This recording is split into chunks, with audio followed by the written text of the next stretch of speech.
Liam Hunter had spent 15 years wearing a badge. To most people, he was everything a police officer should be. Calm under pressure, respected by his team, the man you wanted beside you in a crisis. But behind that uniform was someone slowly breaking apart. He didn't become a cop for the adrenaline. He became one because he wanted to protect people. Growing up in a violent neighborhood, Liam watched his single mother cry herself to sleep after hearing gunshots outside their apartment window night after night. He would lie awake as a child, wishing someone, anyone, would stop the chaos.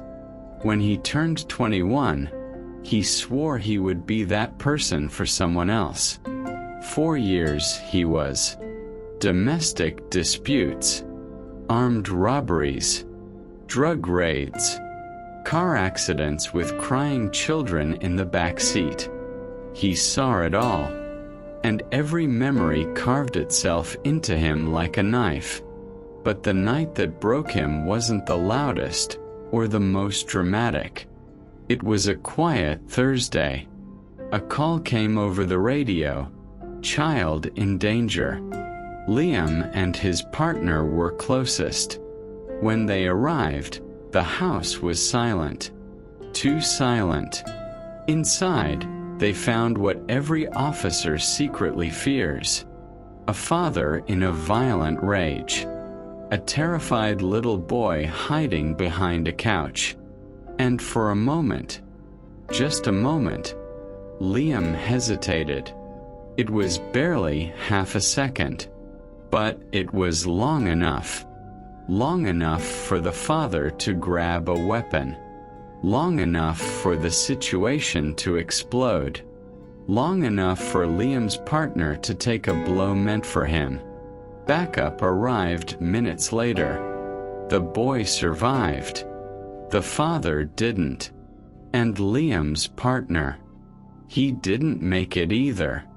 Everyone told Liam it wasn't his fault. But he felt the truth tightening inside him like a vice. If I had moved faster, he'd still be alive. The department gave him paid leave. Colleagues sent messages. People called him a hero for saving the child. But Liam didn't feel like a hero. He felt like a failure. A murderer. Almost overnight, the job he once loved became a battlefield he could no longer walk onto. The radio gave him panic attacks. Sirens made his chest tighten.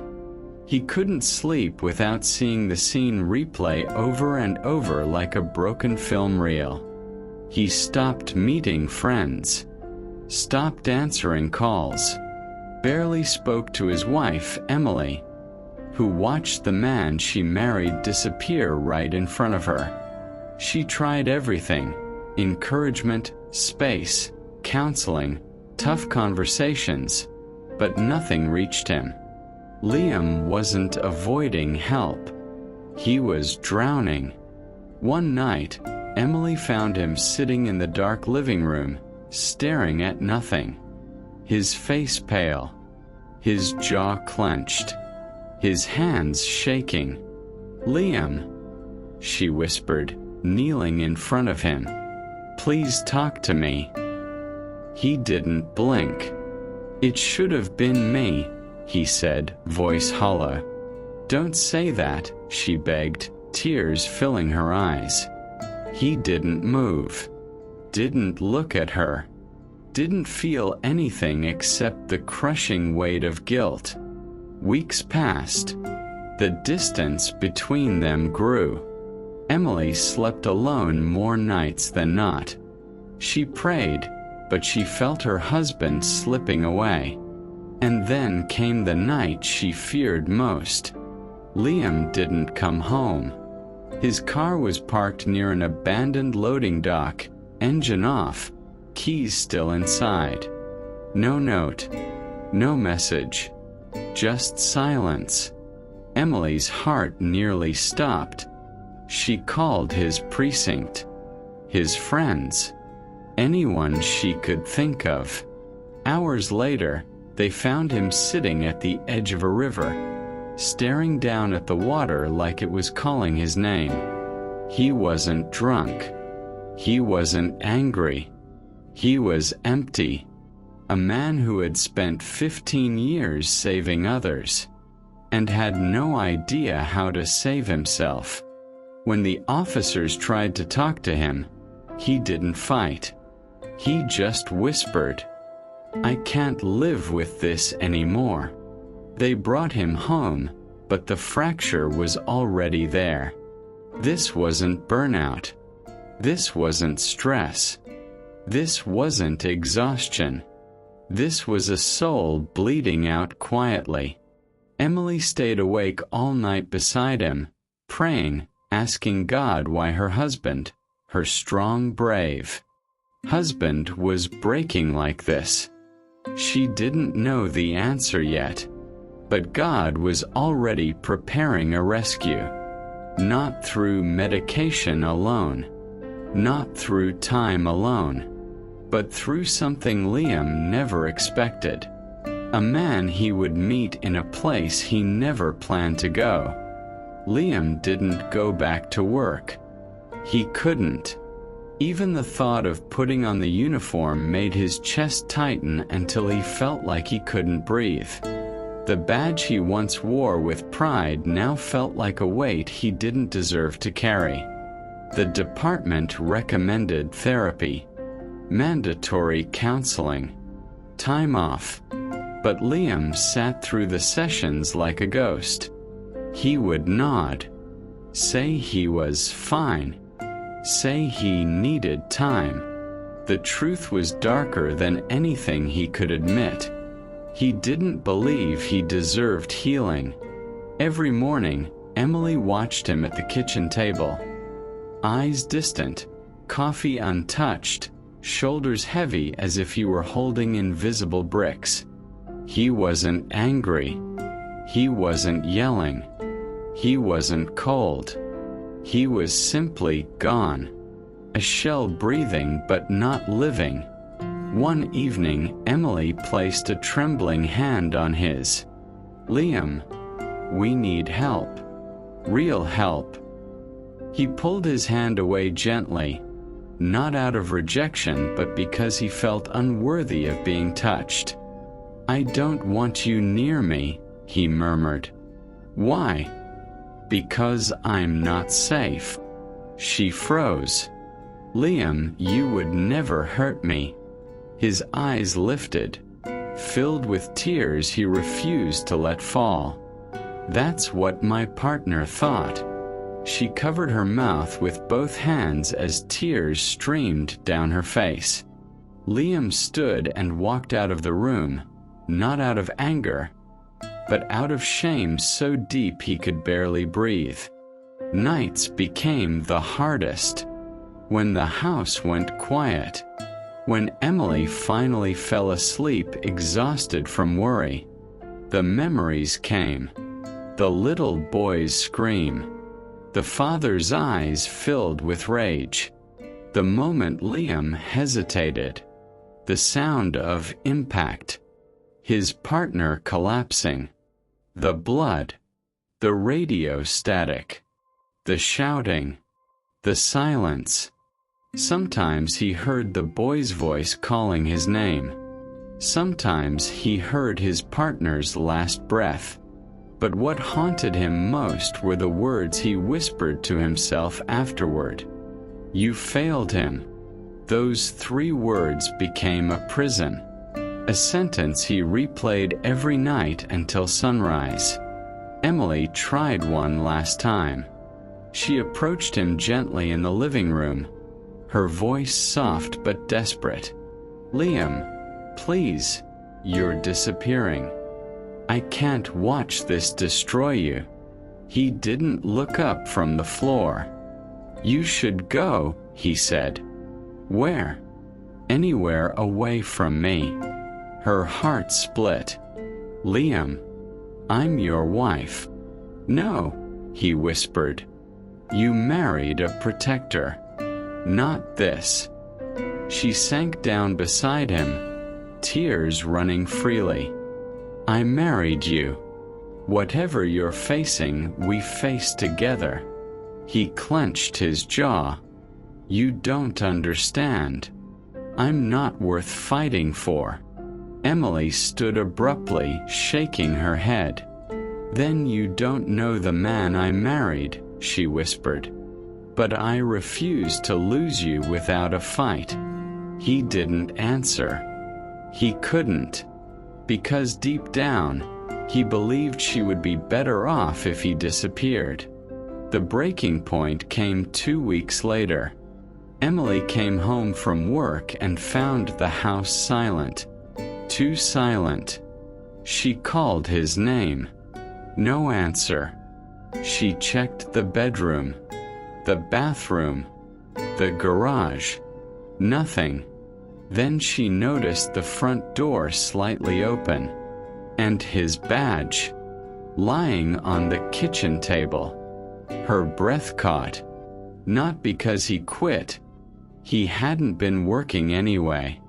But because leaving the badge behind meant something else. He didn't plan on coming back.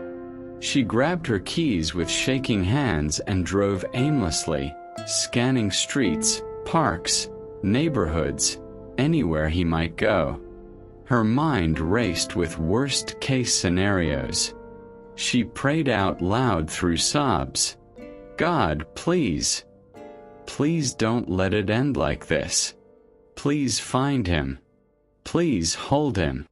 Meanwhile, Liam wandered through the city with no destination. He wasn't running. He wasn't searching. He was simply tired. Tired enough to stop caring whether he made it home. He walked until the streets grew unfamiliar, until the noise of traffic faded, until he found himself standing in front of a small, run-down community center. The lights were on. The door was open. Voices murmured inside. A sign outside read, Veterans and First Responders Support Group. Meeting tonight. He almost walked past. Almost. But something, an ache, a pull, a whisper, stopped him. He took one slow step inside. Then another. Then another. What he saw made him freeze. A circle of chairs. Men and women wearing uniforms. Older, younger, scarred, silent. Some staring at the floor. Some wiping tears. Some gripping coffee cups like their lives depended on it. And in the center stood a man. Older, tall, with gentle eyes and the posture of someone who had seen real darkness. He spoke calmly, not with authority, but with understanding. Some of you think you're too broken to be here, too far gone, too damaged. But you're wrong. You're breathing. That means hope isn't finished with you yet. Liam felt something crack inside his chest. A single tear slipped down his face. The man noticed him instantly. Not with judgment, but with recognition. As if he had been waiting for him. You can sit anywhere, the man said warmly. We're glad you're here. Liam stepped forward slowly, then stopped. I don't belong here, he whispered. The man walked closer, eyes locked onto his with quiet compassion. Everyone belongs here, he said, but especially the ones who think they don't. Liam's breath caught, because for the first time in months, someone saw him. Not the failure, not the officer who hesitated, not the shell of a man drowning in guilt. They saw him, and something in his soul shifted. For the first time, the faintest flicker of hope, a spark he didn't know he still had. Hope that one day, maybe, he wouldn't break every time he closed his eyes. Hope that maybe his story wasn't over. Hope that maybe God wasn't done with him. Liam stood at the edge of the circle like a man who had wandered into the wrong room.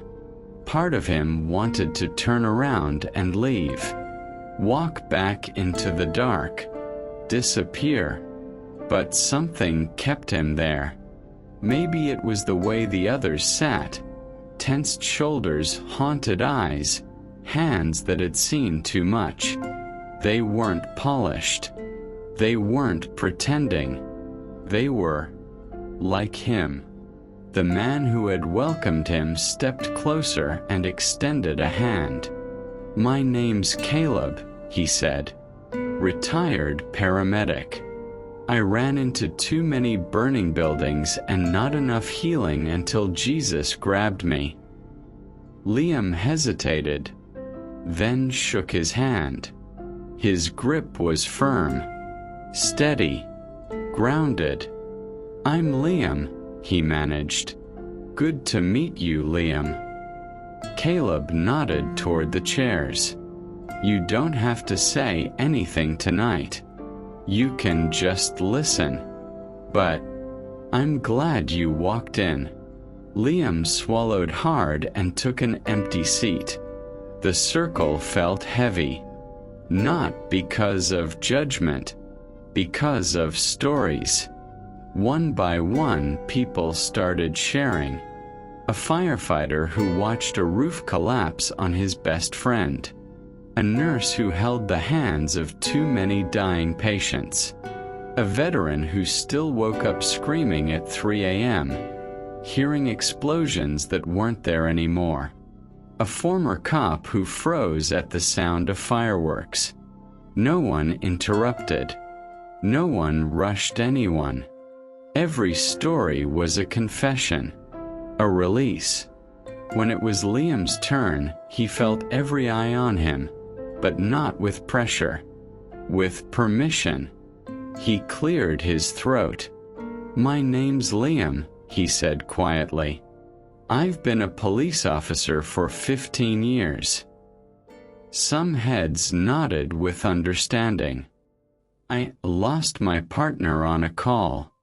There was a kid, a father, a weapon. I hesitated. He paid for it." His voice shook on the last sentence. No one rushed in with, "It's not your fault." No one slapped a band-aid of cliché over his wound. They let the weight of his words sit in the room. Finally, Caleb spoke. "What's the sentence you've been telling yourself since that night?" he asked gently. Liam didn't hesitate. "You failed him." Caleb nodded slowly. "And if you're honest, that sentence doesn't stop with him, does it?" Liam's jaw tightened. He stared at the floor. "I failed my partner," he whispered. "I failed the kid. I failed my wife. I failed myself." The words came out like a confession and a verdict at the same time. Caleb leaned forward. "Liam, I'm going to say something you might not believe yet, but I'm going to say it anyway." Liam didn't look up. Caleb's voice softened.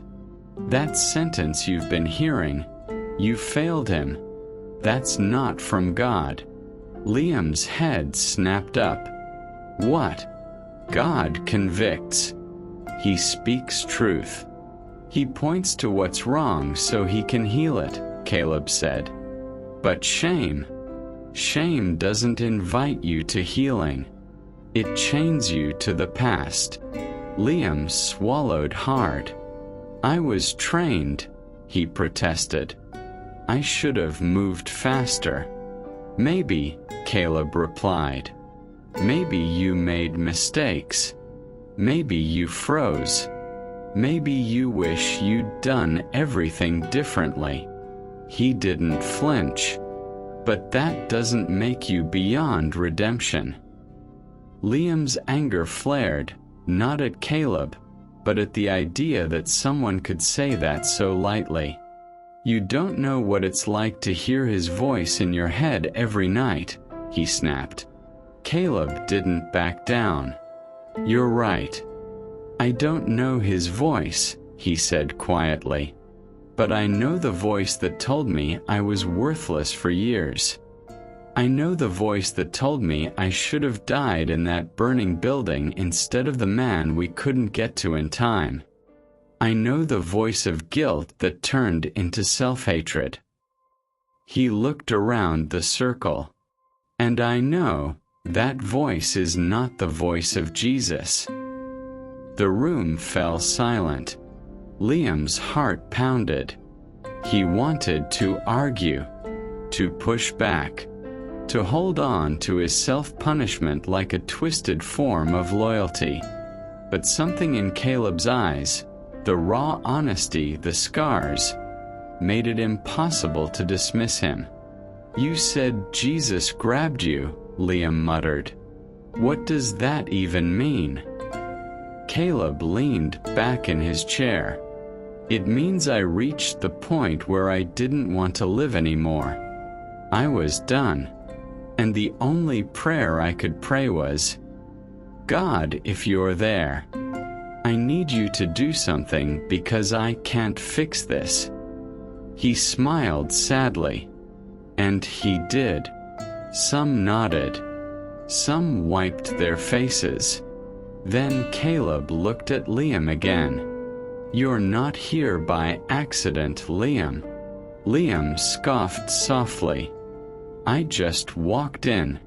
Caleb shook his head. No. You almost didn't come in. And you know it.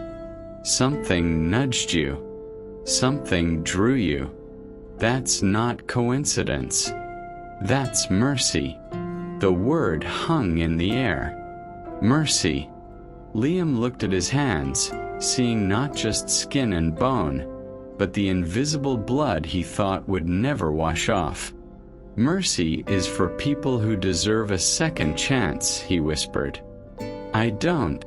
No, Caleb said. Mercy is for people who don't deserve it. That's the point. Liam's throat tightened. He had spent months carrying a sentence he wrote for himself. Months believing pain was the only way he could honor his partner. Months refusing even the idea of healing because he believed it would mean forgetting. But for the first time, a terrifying possibility flickered in his mind. What if holding on to guilt forever wasn't loyalty, but bondage? The meeting ended with a simple prayer. No dramatic music. No emotion pressure. Just a few words. Jesus, we're broken. We've seen too much. We've lost too much. We've hurt and been hurt. We can't heal ourselves. We need you. Liam didn't close his eyes. But he listened. Really listened. Something in the simplicity unsettled him. Because deep down he knew. He had tried everything except that. After the meeting, as people slowly left, Caleb walked over again. We do this every week, he said. You're welcome to come back. Liam nodded stiffly. I don't know if I believe all this God stuff, he admitted. Caleb smiled. You don't have to believe everything to start talking to him, he said. You just have to be honest. Liam shrugged. I wouldn't know what to say. Good, Caleb replied. Honest prayers usually start like that. He reached into his pocket and pulled out a small card. On it was a single verse. The Lord is close to the brokenhearted and saves those who are crushed in spirit. Psalm 34 verse 18. Liam read it once, twice, a third time. Broken-hearted, crushed in spirit. He didn't know much about God, but he knew that verse described him. He slipped the card into his pocket. "Thanks," he muttered. As he stepped outside, the night air felt different, not lighter, but less suffocating. He still had the same memories, the same guilt, the same heaviness, but now, tiny as it was, he also had a seed, a small crack in the wall he had built around his heart. And through that crack, for the first time in a long time, a little bit of light. He saved others for years, but couldn't save himself. Liam didn't sleep that night, not because of nightmares, though they came as always, but because of that small card sitting on his nightstand. Psalm 34 verse 18. The Lord is close to the brokenhearted. He read it again and again, as if the ink might change, as if he'd missed something. Broken-hearted, crushed in spirit. He whispered the words into the darkness, barely audible. "That's me, isn't it?" Emily slept beside him, unaware he was awake. He watched her for a long moment, her breathing slow, steady, peaceful. She deserved better than the hollow man lying next to her. He pulled the blanket around her gently and slipped out of bed. Downstairs, the house felt colder than usual. Pictures on the wall of holidays, anniversaries, small victories, all smiles that felt like they belonged to another life. He sat on the couch, elbows on his knees, staring at his hands. Hands that once held a badge with pride. Hands that had pulled people from wrecked cars. Hands that had calmed victims, held bleeding strangers, lifted crying children. Now they just trembled.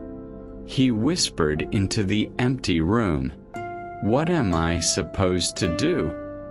He didn't expect an answer. None came. But the silence didn't feel as hostile as before.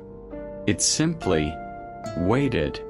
The next week, Liam returned to the support group.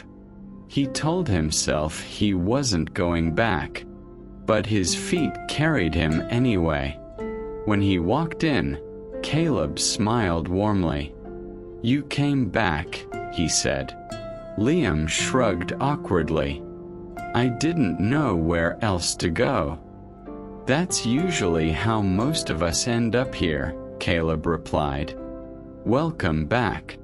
The meeting felt different this time. He listened more closely. He felt the weight of every story. He recognized pain he thought only he carried. A veteran spoke about survivor's guilt. A firefighter described freezing during a rescue. A young EMT confessed she hadn't slept more than 2 hours in weeks. When she cried, Liam felt something twist inside him. He wasn't the only one breaking. He wasn't the only one haunted. And he wasn't the only one trying desperately to hold the pieces together. When it came to his turn, he didn't speak immediately. Finally, he said quietly, "I can't forgive myself." Caleb didn't interrupt. "I replay that moment every day," Liam continued. "Every time I blink, I see it again. I know I can't change it, but I also can't let it go." He looked at the floor. "I don't know how to move forward." There was a long silence. Then Caleb spoke gently. "You're trying to carry something only God can carry." Liam flinched. "There you go again with the God talk." Caleb smiled with empathy. "You don't have to like it. But it's still true." Liam exhaled sharply. "So what? God just forgives everything and I magically stop hurting?" "No," Caleb replied. "Healing isn't magic. It's surrender." Liam frowned. "I don't know how to do that." Caleb leaned forward slightly. "You start by admitting you can't fix yourself." "But I'm supposed to be strong," Liam began. "No," Caleb interrupted softly. "You were trained to be strong. But you were never meant to carry the soul alone." Liam felt something crack again. Another fracture in the armor he'd worn for years. After the meeting, Caleb approached him outside. "You hungry?" he asked. Liam shrugged. "A little." "Good," Caleb said. "Let's get some food." They went to a small diner nearby. Nothing fancy, just warm lights, worn booths, and coffee that tasted like burnt hope. They sat in a corner. Caleb waited until their plates arrived before speaking. "You think you're broken beyond repair," he said. "But you're not." Liam poked at his food. "I feel like a mistake." "What happened to your partner was tragic," Caleb said gently. "But guilt is not identity." Liam clenched his jaw. "You don't understand. He trusted me. I should've." Caleb raised a hand. "Liam, guilt says, I made a mistake. Shame says, I am the mistake. And shame is the voice that destroys men." Liam stared at him. "And you think God can fix that?" Caleb didn't hesitate. "Yes." "Why?" "Because he fixed me." Liam shook his head. "I don't know if I can believe that." Caleb smiled. "You don't have to believe yet. Just don't close the door before you even knock." Liam didn't answer. He just sat there staring at his coffee, hearing words he never expected to hear. "You're not beyond repair." Over the next few weeks, Liam kept attending the meetings.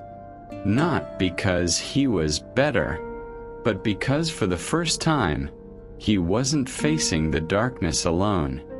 He began talking a little more, listening a little more, breathing a little deeper. Emily noticed.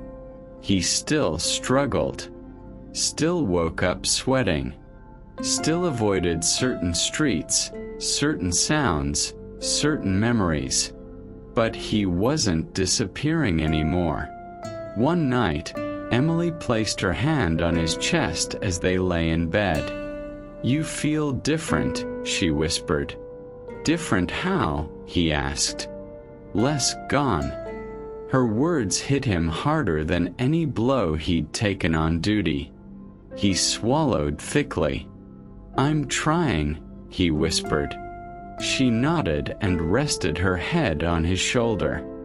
"I know, but healing is never a straight line." And one night, just when things seemed to be improving, Liam had the worst nightmare he'd had since the incident. He woke up gasping, drenched in sweat, shaking uncontrollably. He stumbled out of bed, pacing the room, gripping his head. Emily rushed to him. "Liam, what's wrong?" He collapsed to his knees. "I can't do this," he choked out. "I can't live like this." She knelt beside him, voice trembling. You're not alone. Yes, I am. He yelled louder than he meant to. You don't get it. No one gets it. I'm broken, Emily. I'm broken. She didn't pull away. She wrapped her arms around him as he shook, sobbed, fell apart in her embrace. And for the first time in months, he didn't resist. He let himself be held. He let himself break. And Emily whispered through tears, God is not done with you. He didn't believe it. Not yet. But he didn't push the words away. Not this time. Because deep down, buried beneath layers of guilt and fear, something had shifted.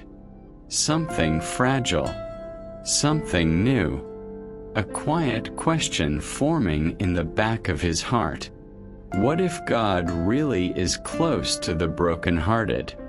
What if He's close to me? The next morning, Liam felt wrung out, like someone had drained every ounce of strength from his body. His hands still trembled. His chest still felt tight. His thoughts were still a storm. But something was different. For the first time, he wanted help.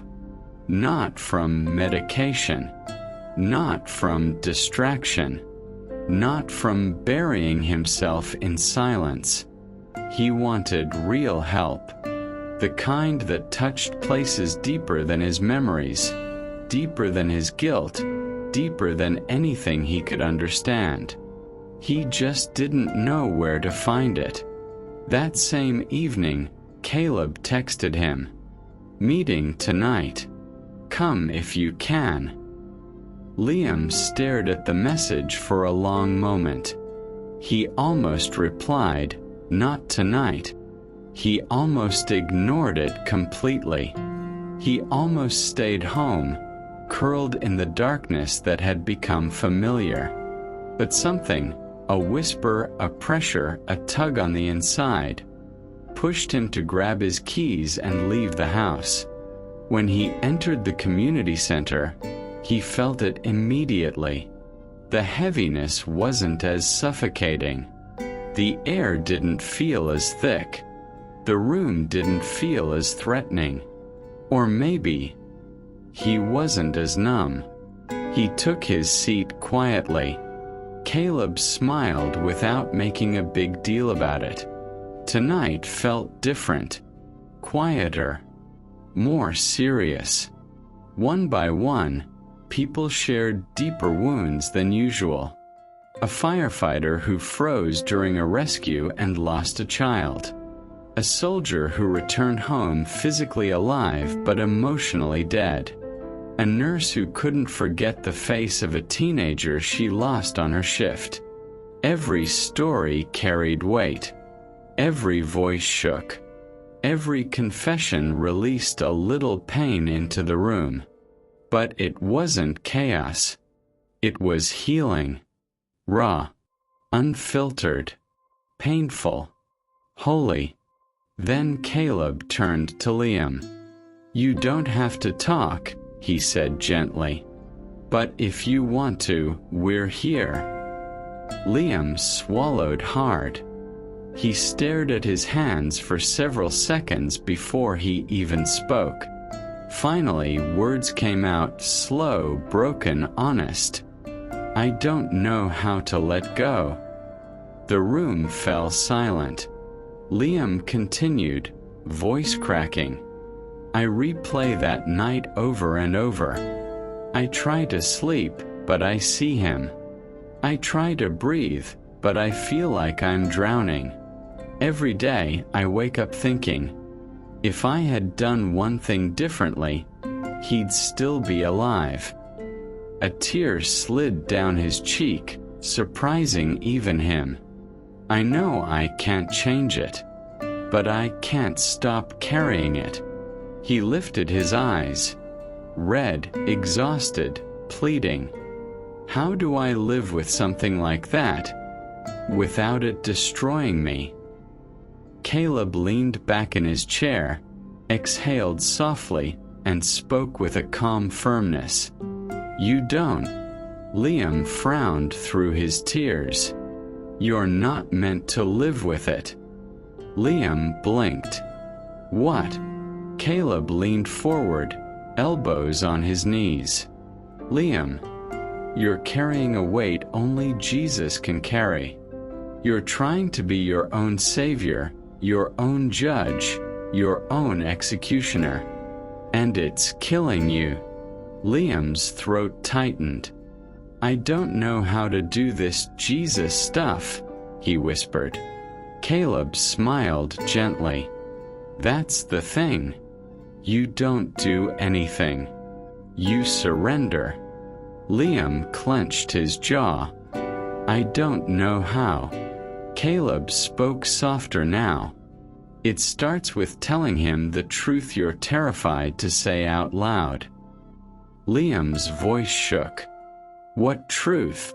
Caleb's answer came slowly, almost like a plea, that you can't fix yourself, and you need him to do it. The words hit something deep, a place Liam had kept locked his whole life. His breath shuddered. It feels weak. It's the strongest thing you'll ever do, Caleb said. Tears streamed down Liam's face now, no longer held back. He whispered, If I let go, what happens to the guilt? What happens to him? I don't want to forget my partner. Letting go isn't forgetting, Caleb replied. It's letting Jesus carry what you were never meant to hold. It's allowing him to heal what you can't. Liam shook his head slowly. I don't know if I deserve that. You don't, Caleb said simply. None of us do. That's why it's grace. Liam covered his face with both hands as sobs shook his shoulders. The room didn't move. No one judged. No one pitied. They let him break. Finally, after months of silence, months of self-punishment, months of torment, the dam cracked open. Caleb stood, walked over, and knelt beside him. You can talk to Jesus right now, he said softly. Just be honest. Liam shook his head. I don't know the right words. There are no right words, Caleb said. Just your heart. Liam tried to speak but couldn't. His throat closed. His hands shook violently. His chest tightened until he thought he'd collapse. Caleb rested a hand near his shoulder, not imposing but present. Liam, you don't have to pray perfectly. You don't even have to pray out loud. Just tell him the truth. Liam squeezed his eyes shut, and inside his broken, exhausted soul, he whispered a sentence he had never spoken before. Jesus, if you're real, help me. It wasn't elegant. It wasn't poetic. It wasn't religious. It was raw. It was desperate. It was honest. And something happened. Not a vision. Not a voice. Not a supernatural explosion, but a shift, deep, internal, undeniable, a warmth spreading through the coldest parts of him, a loosening of a weight he thought he'd carry forever, a peace that didn't make sense. He gasped quietly, not because he was healed instantly, but because for the first time, he wasn't alone. Not in the memory. Not in the guilt. Not in the darkness. Not in the shame.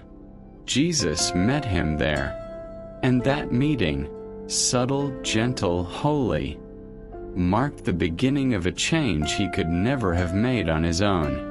Liam didn't know what came next. He didn't know how long the journey would take.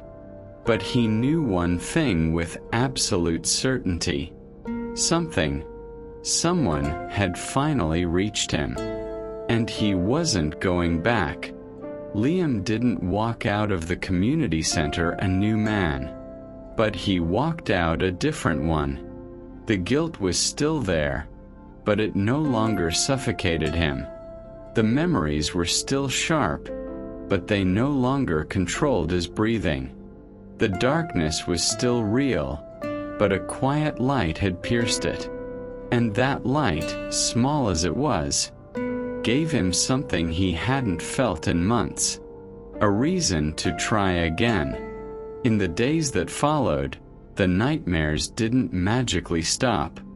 But something changed. When he woke up shaking, drenched in sweat, he whispered the same words he had spoken that night. "Jesus, help me." Some nights, the panic settled. Some nights, it didn't. But every night, for the first time, he wasn't carrying everything alone. Emily noticed before Liam said a word. He wasn't hiding as much. He wasn't disappearing into himself. He wasn't pushing her away every time she tried to get close. One evening, as they sat on the back porch watching the last bit of sunlight fade, she spoke gently. "You seem different." He nodded slowly. "I don't know what's happening," he admitted. "But I feel like something lifted. Not everything, but something." She reached for his hand. "Then hold on to that," she whispered. "Even if it's small." He nodded again, this time with tears in his eyes. For months, Emily had been praying silently for her husband. Praying that whatever was crushing him would loosen its grip. Praying that he would find peace. She didn't know the exact moment God stepped in, but she knew he had. A week later, Liam returned to the riverbank where they had found him that night. He stood in the same spot, the same water flowing beneath him, the same trees whispering in the wind, the same quiet space where he had nearly given up. But this time, he didn't come to end his life. He came to lay down the part of him that had already died. He closed his eyes and spoke softly. "I'm not running anymore." A breeze moved across the water. He felt it like an answer. Not loud, not dramatic, but enough. At the next support meeting, Caleb greeted him with a grin. "You look lighter," he said. "I think I am." "You talked to him again, didn't you?" Liam exhaled, almost embarrassed. "Yeah, I guess I did." "That's how it starts," Caleb said. "One prayer, then another. Then one day you look back and realize he's carrying what nearly killed you." Liam shook his head in disbelief. "I still don't understand any of this." "You don't have to," Caleb replied. "You just have to keep walking." Weeks passed. The meetings became part of his routine. A lifeline. A place where wounds weren't hidden, but shared. A place where brokenness wasn't weakness, but honesty. Liam began talking to Jesus daily, sometimes with words, sometimes with silence.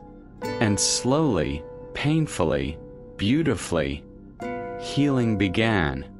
Not the kind that erases the past, the kind that transforms it. the kind that rebuilds a man from the inside out. One morning, Liam woke up before sunrise and found Emily sitting at the kitchen table with a cup of tea. She looked up, surprised. "You're awake early," she said. "I wanted to talk to you," he replied. She set her mug down. "I'm listening." He sat across from her and took a deep breath. "I'm so sorry," he began, voice trembling. "Not just for what happened, but for shutting you out, for disappearing, for letting the darkness swallow everything." Tears filled her eyes. "I know you were hurting." "I was," he said, "but I should have let you in. I should have trusted you. I should have trusted God long before I broke." She wiped her face. "I'm proud of you, Liam." He shook his head. "I've done nothing to be proud of." "Yes," she whispered. "You have. You're fighting. You're trying. You're coming back to us." He buried his face in his hands. "I love you," he said through tears. She stood and wrapped her arms around him. "And I never stopped loving you." Months later, Liam met with the chief of police. Not to return to duty. Not to pick up a badge he no longer felt called to wear. He came to talk about something new. "I want to help other officers," Liam said. "The ones who are drowning and don't know how to ask for help. The ones who feel what I felt. The ones who think they have to be made of stone." The chief looked at him, surprised. "You sure you want to do this?" "Yes," Liam said. "It's the only thing that makes sense now." The chief nodded slowly. "I'll make some calls." Within a year, Liam became a peer support counselor for first responders. Not because he had all the answers, but because he had lived the questions. He spoke in precincts, training rooms, small groups, and one-on-one sessions. He told the truth about trauma, about guilt, about nightmares, about breaking, about the night he nearly didn't survive, and about Jesus finding him in the darkest place of his life. He didn't preach. He told his story, and his story opened doors that sermons never could. One firefighter whispered after a meeting, "You gave me the courage to ask for help." A young officer said, "I thought I was alone until tonight." A paramedic cried and said, "You just saved my life." Every time, Liam walked to his car afterward and whispered, "Thank you, Jesus." Not for the platform, not for the purpose, but for the rescue. One evening, after finishing a talk at a precinct across town, Liam stopped by the park bench where he had first met Caleb. The sky was painted orange and gold. Children laughed in the distance. Life moved around him. He sat down slowly. The same bench where he once sat hopeless. Now a place of remembrance. He bowed his head. "Jesus, thank you for not giving up on me. Thank you for meeting me when I was ready to end everything. Thank you for giving me back my family, my purpose, my life." He looked up at the sky. "And thank you for my partner. I'll carry his memory with honor, not with chains." A soft breeze brushed against him, and Liam smiled. For the first time in years, the weight wasn't crushing. It was meaningful, not a wound, a scar, a reminder of where he had been and who carried him out. He stood, hands in his pockets, and walked toward home.